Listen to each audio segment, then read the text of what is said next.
that way. Now they're huge. Any storm can bring those two houses and will be down. The whole house will be level. They are so huge and they are nowhere near. What does it suggest to you is replace some possible tree coming down with another. Put it in a new tree. That is not addressed in this law. Replace it. You are talking about new trees. So we can put in a new tree and take the old tree out. The old trees are going to not just die, they're going to fall over. Because pruning, somebody said here that you cannot define whether the tree is going to fall or not. Yes, you can.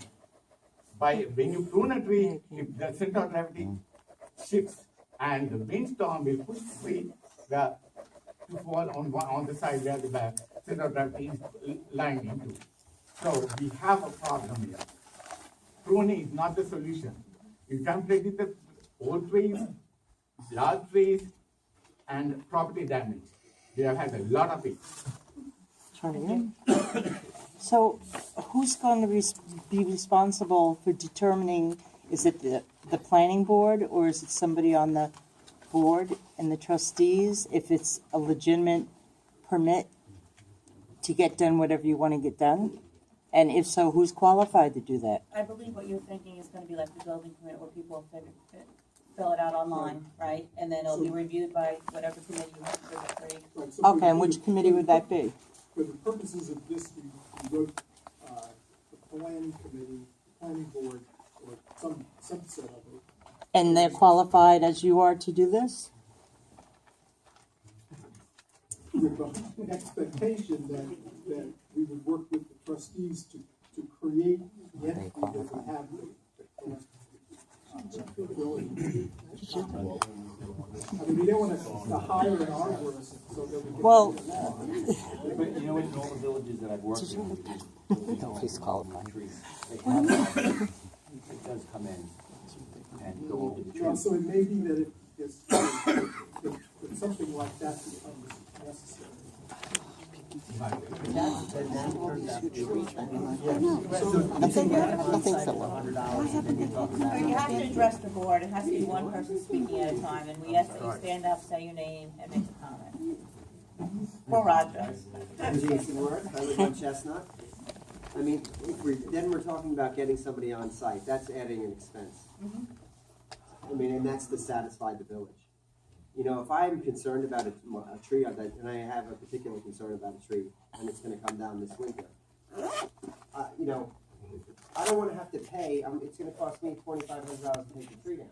Now I have to get the okay, who's gonna pay that $100 to the, the consultant that's gonna come in, or arborist that's gonna come in and say, yeah, you can take it down, or no, we don't want to take it down. Well, whoever gave you the estimate would have that.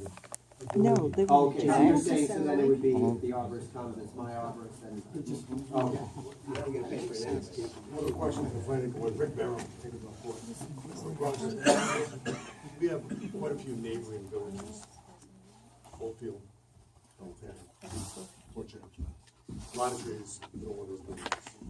Have you compared this proposal with their existing village that may be similar? Yeah, How does it compare? One did a lot of that, they're similar, Brookhaven and Steetown both have laws, but they apply to properties smaller than a few acres.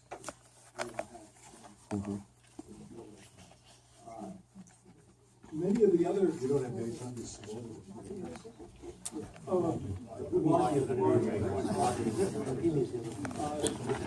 I think the one thing that is somewhat different is that many of those laws are focused on preserving trees rather than trying to prevent erosion. Well, an interesting point about the property sizes. We have multiple zoning within our village. Drastically different property sizes. Wouldn't it make sense to, put a law in place for each one of those zones, appropriate to the property sizes? So that someone with an acre of property is not being restricted as though someone that's on a tiny piece of property in, you know, in another part of the village. So that if someone with an acre of property has a lot more flexibility of taking trees down near their house that they want to their neighbors, as perhaps in a much closely, more densely populated part of the village.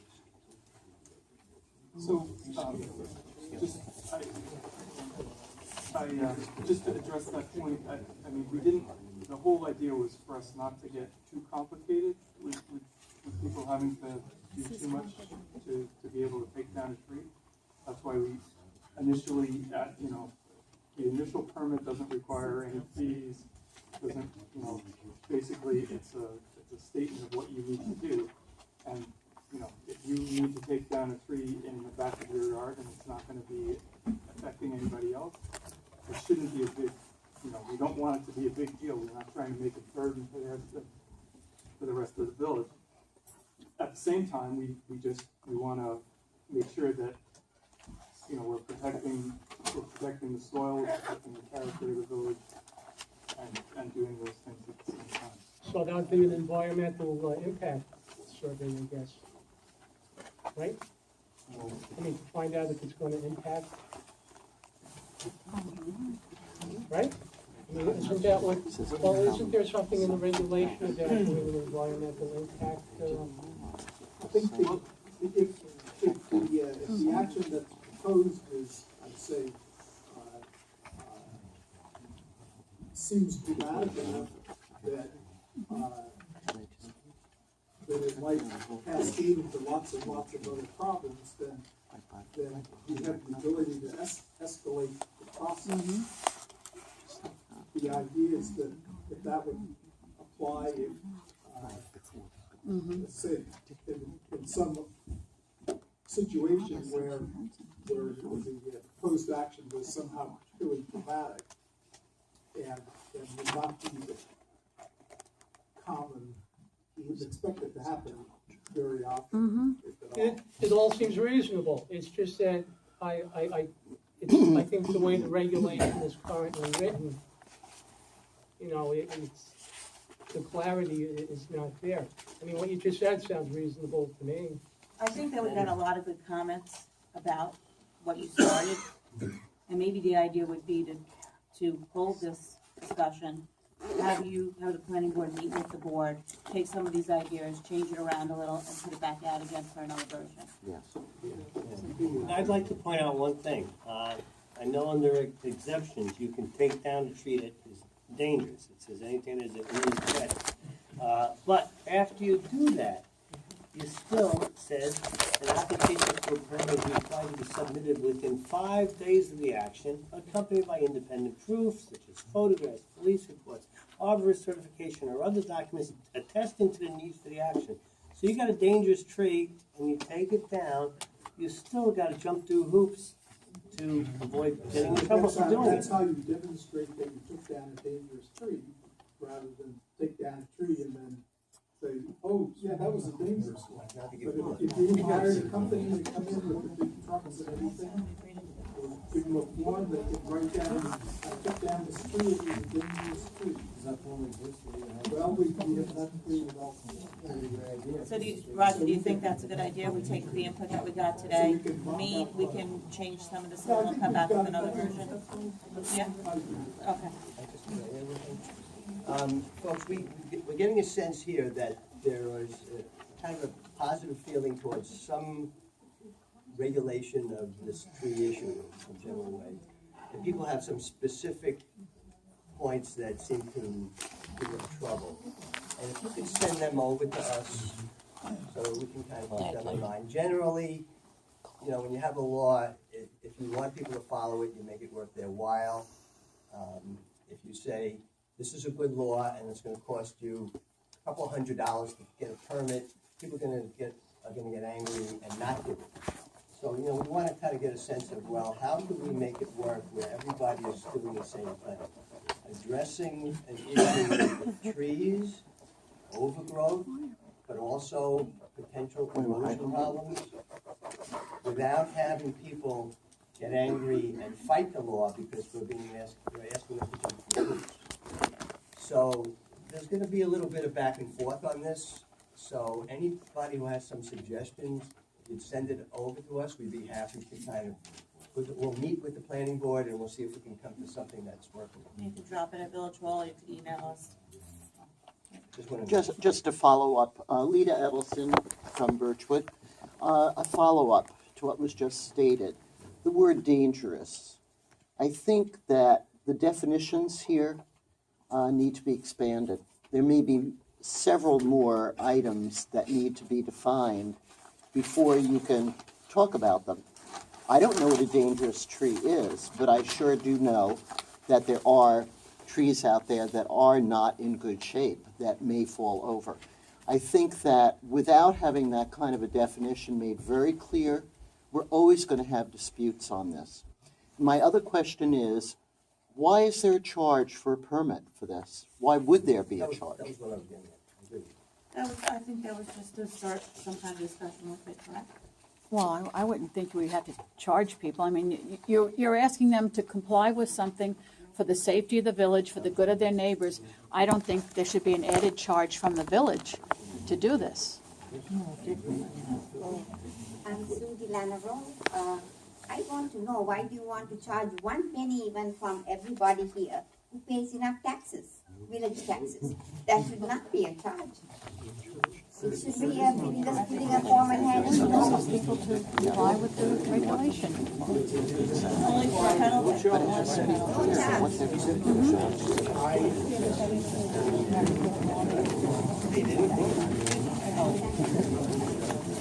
And on the penalty part, is it per tree or per incident?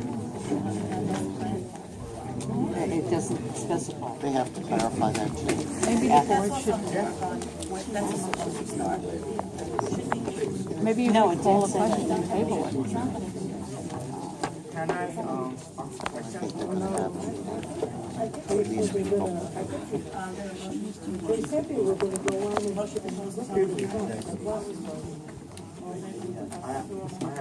the room should be sent the other comments. Email to anybody on the board, you can drop it at Village Hall. Website. Oh, it's on the website? Thank you. I'm sorry. Just one more thing that somebody brought up is that, you know, if a tree falls over on the house, it's already down. There's no permanent charges or anything. Oh, it says that. I hope not. Okay, Mark. It says you have to report it. Sure ain't calling the village. You'll be calling your insurance company. We did, second. Okay. No, much sooner. That's okay. Just make sure everybody, before you comment, please read it carefully. Right, and maybe people don't have a lot of chance to read it before the hearing, but that's all. Okay, next item that we have for tonight is input on whether the residents would like to see a community dock or not. We'll take one person at a time, stand up, state your name, make your comment. So give Joe a little time to write. No. Have time to write. Okay. Ken Sumberg on Bayberry. Just before we get into the comments, it might be good to have a quick overview. I know you articulated that in an email, but just so everybody understands where the board currently resides on this discussion. You know, there's input from like 3 different forces out in the residents right now. It's getting a little confusing as to where we actually are.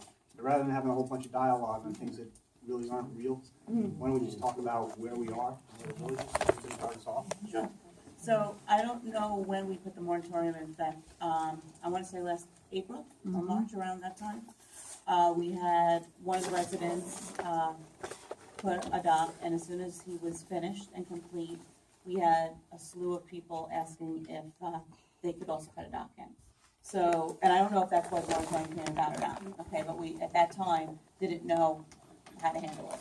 So then in the winter, we had Trustee Colombo did a survey about California Beach to see ways that we could use it better for the residents. One of the questions he had on there was whether we'd like to see community dock. That was one of the only things that really came back very positive. So we now felt that that would be something to start looking into. And it took all this time to get to that. Now, I know that there's been flyers sent out. I know it was one of the residents that sent it out. That information on there is not correct. It would be a community dock for the community. It would be owned by the community. It would be paid for by people paying taxes. But we're not even up, we'd have to first just see if anybody would want it or not want it, and then decide what we would do next, which would probably be the design and the cost to build it, the cost to maintain it, and all the other stuff that goes along with it. But we're way off of that. We just want to see if people want it or don't want it right now.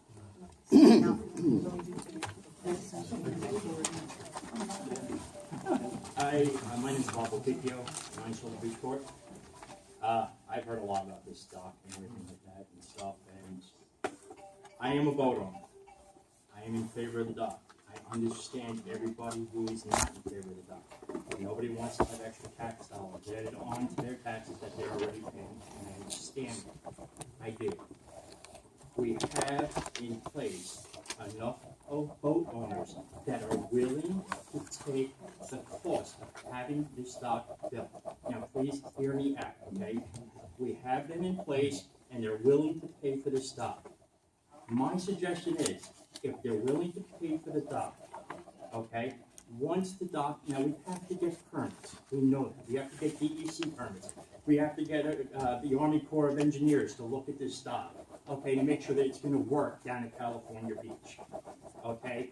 We're willing to front that bill. We've said this to the people already, okay? None of us want our taxes going up. I get that, okay? What we're suggesting is that we would pay for the dock. The day that the dock is finished, we sell it to Poquott for $1. Okay, now it becomes Poquott's dock, it becomes everybody's dock. You're talking about, well, you know what, now we gotta worry about liability insurance. I get it. We have to worry about, who's gonna be able to use the dock, how you're gonna be able to use it. Right now, Poquott has in place, okay, we get charged for you having our moorings in the water. We also get charged for the boat racks where we put our little rafts and stuff so that we can go out to our boats out on the moorings. What I'm suggesting is figure out what the liability insurance is going to be for the dock and the maintenance for the dock on a yearly basis.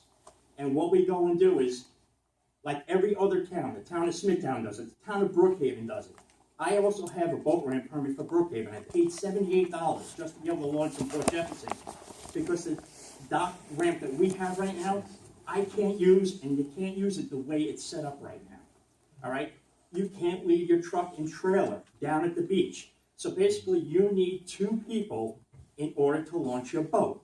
You need one person to stay with your boat once you launch it off the boat ramp. You need that person to stay with it. Now, the other person has to go back to the house, unhook the trailer, and bring their vehicle back down, and then you can go out to the dock. Out into the water.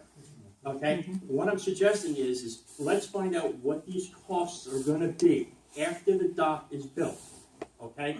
And put it into a boat ramp fee. That everybody who uses the boat ramp for their boats, they have to pay a yearly fee. And that would cover you for the boat ramp, it would cover you for the dock, it would cover you for your mooring, and it would cost for the other boat rack, your little dinghies and stuff like that. I don't want to have to see anybody have to pay any more taxes than they already have. I thought I was already paying for the boat rate. You are. You are. And it's true, I can't use it. Hi, I use the small. Excuse me, a question. We're boat owners. We've been boat owners in this village for 46 years. We're sailors. We sail boats. We kept our boat in Setauket Harbor, accessed by a dinghy. We now belong to the Setauket Yacht Club, which for old people is very nice, because we can take hire to have a launch. I just want to know, the attorney, whether what this gentleman has just proposed about people paying for the dock and then turning it over to the, I wasn't quite understanding that. Is that legal? If somebody, if a group of people pay for the dock?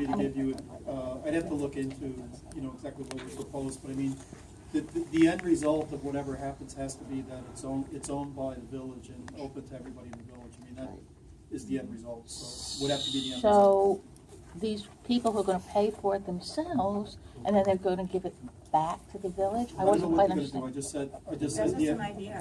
the conclusion of whatever happens, whatever the structure is, the end result has to be that it's owned by the village and open to everybody in the village. And then- Without any additional charges? We're just proposing additional? It was just Yeah. an idea. I'm just asking, you just asking. But we'd like to know if it's a just legal one. asking. And we still sail our sailboat out of Setauket, out of Port Jefferson Harbor, okay. Lois? You know, I don't have a boat, so, but we knew these were gonna be the issues. And you're the attorney for the village. And it seems like it's a waste of everybody's time for us to know that these issues were gonna come up and for you not to be prepared. We're only, today's input is. You know, no, it was, we knew that Bassano sent out that card to everybody. No, it didn't because I didn't get it, and I don't have any idea what you're talking Well, about. So I wasn't on this. well, then somebody should be communicating with you, because you're here for a reason. So everybody's talking, and now we're gonna talk around in circles, and we don't know if it's legal or not. We don't know if what he proposed is legal or not.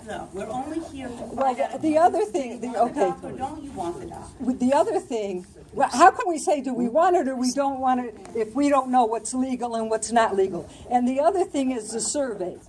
Everybody is not on your email list. So everybody didn't have the survey. If you do a survey, mail it to everybody and do a proper survey. Not like a bunch of kids in high school, oh, we sent you an email, what do you think? I mean, it's.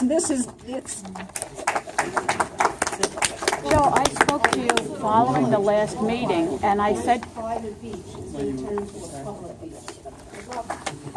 I spoke to you at the last meeting, and I said that petition, you said, oh no, that petition was sent around by a private family, it has nothing to do with the board. So you were aware of the petition, so please don't say you didn't know anything about. I've never seen a petition. So the legal answer to the question is, which I came prepared for, is that whatever happens in the end, it has to be owned by the village. If there's going to be a document to the village that you're talking about, it has to be owned by the village, and it has to be open to everybody by the village. Now, you asked me, you didn't really ask me, you sort of charged up and confronted me after the last meeting about a petition that I had not read, which had to do with an association. And my answer to you at that time, I did answer you, and I will answer you again tonight if this is what you're asking me. It cannot be owned by association, Right. or in any way, the use of the dock cannot be limited by even one person in the village. Okay, so that was my answer when you asked me that question, Okay. and that is my answer tonight.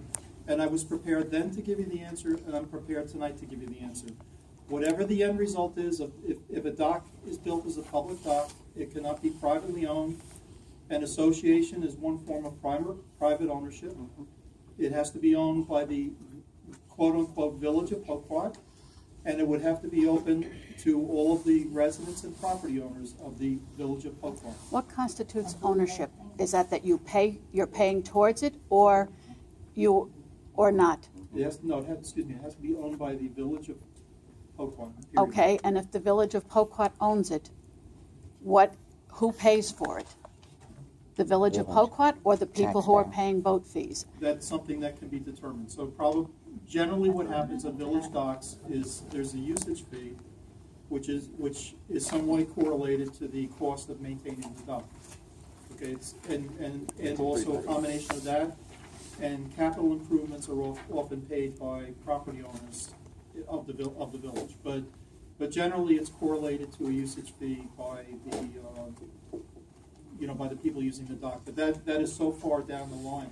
Well, we need to look at if the dock was destroyed in a storm, then that would be capital improvement, and everybody would have to pay. Is that what you're saying? Yes. Something discussed later on. It's really. Excuse me. If it was destroyed in a storm, it would be paid for by insurance, so it would actually be covered.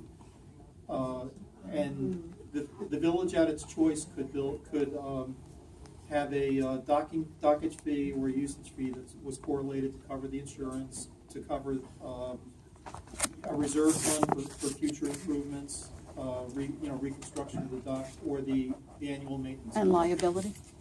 And liability. Debbie, and I just have a question. Could somebody describe what this dock is supposed to look like? How big is it? We haven't even crossed that bridge yet. What's the Only one on trying to Vinnie's find out property? if It's in people Vinnie's want yard.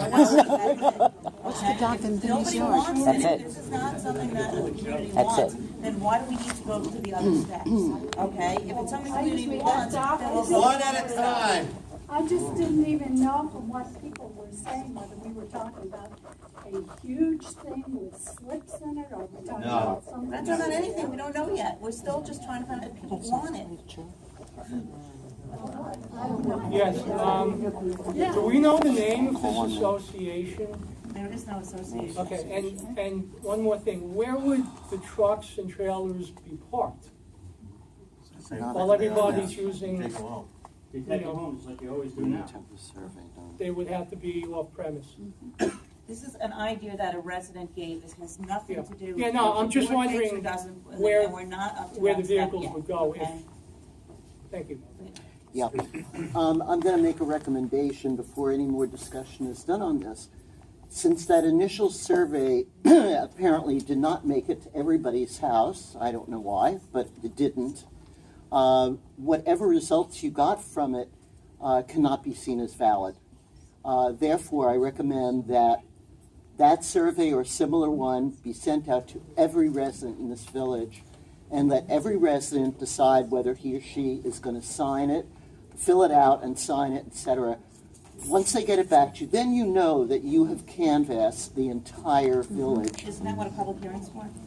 No, because you still don't know. This is a select group of about 80 it's people. not. You know how many people have sent in either for or against the dock? Many. On Okay. that Wait a minute. petition that you're not accepting? Wait, let me just finish then. You reported to us several months ago, it was during the summer, that you had received X number of surveys back, and out of the X number of surveys, approximately 50% were in favor of this dock. It was 55. 52. What we determined is that not everybody ever saw the survey or had an opportunity to complete it. And I think that's what we need first. That's prior to a hearing, it's prior to discussions. How does everything work? Who knows? The first thing is a survey which is valid, which has not been done. Please. I think maybe it was a misnomer to call it a survey. Sampling. Sampling? I think what Dee's trying to say, and I agree with this, is that we're at a stage right now where we want to get a sense. It's a sense. We're not going around and saying, are we at 51%? You won't know what the sense is, though, Jeff. You don't know until you contact everybody. We have a sense that there is a sentiment to have a dock. We've had, more informally than anything else, people say, I'm against it because I don't think it's going to be free. That there's going to be all these hidden costs, and so I'm against it. So we don't know whether or not the issue is, we're almost talking about two different issues. One is this idea of a village dock and how it would benefit the community as an attraction to potentially new residents, property values, people who just go for a walk. They may not even be a boat owner, but they want to go out on the dock. People who say, yes, if you take the money out of the equation, I would like to have a dock. Other people say, I'm against it because if it costs me a nickel, I'm against it, anything that costs me money. So it may be, and don't jump on me for this, but it may be that there's an opportunity for people to have a dock where maybe they're something of the minority, but they say, well, look, we agree that it's something that would be good for the village, people who don't want it. We're not talking about a huge increase in any way. It's part of when we budget a certain amount of money for one of the parks. It's a part of Poquott. So we're considering everything. So it is not fair to say we can't talk about any of these things here. We need to do a whole new survey. The fact that we have so many people here less for the tree law, it seems, than for the dock, suggests that this is a contentious issue and people have strong feelings in both ways. Right. That's what this meeting is for, so just Right. get a sense of, should we go forward with this? You This is can't gonna get be a lot of work for sense. us. You can't get a sense, okay? You need to ask people. Yeah. And you could ask people here right now, but that is still not a consensus of opinion from the village. There are almost 1,000 people, perhaps 70 who are adults in our village, 700. All of them need to be asked, not just this group. That's my point. They don't. You don't want to know No, what the you're whole not village, explaining why are you why. so against asking people what That's- they that's want? ridiculous. But we don't want to make a career out of this. No. This is a Nobody is public- asking you to make a This career public out of it. hearing was promoted. This is a public hearing. It's not. No, it's a public. No, it's not. It's not a public Informational. hearing. It's not a It's not a public- Excuse me. This is Let's a be public clear about hearing. We are here tonight for a public hearing. No, it's not. It's not a public It's an hearing. informational hearing. Excuse me, this is a public hearing. It happens to be for the tree law. Yes. This is Not a announced public for hearing. It was public hearing. advertised, and we said that at the end of it, we were going to have an informal discussion about this stuff. And a lot of people came here for that reason. So please don't correct The me. board's asking our opinion, I want to give my opinion, Pharaoh from Sticker Bluff Court. I am not a boat owner, I don't plan on being a boat owner. I am in favor of the dock because I do believe it'll enhance the value of living in this community. Ken Sumner on Bayberry Road. I am a boat owner. I am in favor of the dock. I appreciate what you're saying, Jeff. I think part of the context in which you're doing it, why I asked that question up front is you need to start off and do this in layers. Are people generally in favor or not in favor of it without the cost in front of us? And then as we move through the process, there's gonna be a lot of homework on the village's desk in order to figure out what it's costing us. And at that point, you need to come back and talk to everybody, and you're gonna have a whole series of votes and questionnaires that come out. And as we mature this thing, there's gonna be a threshold that people say, it cost me nothing, I want a dock. It cost me $100 a month, I don't want a dock. Somewhere in between there is gonna be the hot spot that makes people happy or not. We're not there yet. So general consensus, I want a dock. Thank you. Gary Gaffano. I'm for a dock, I'm a boat owner, but I think one of the things is this, we have to do a new consensus. I think you're right, we have to send it to each and every house. I don't think anybody's gonna be happy. There's gonna be people that are gonna be unhappy. If we don't do that, I think we should just get it out there, come up with questions, the right questions, just said. But I think you need something in the mail. I just think you need something in the mail. I would say I fully agree with that. I'd like to see. I don't see any harm.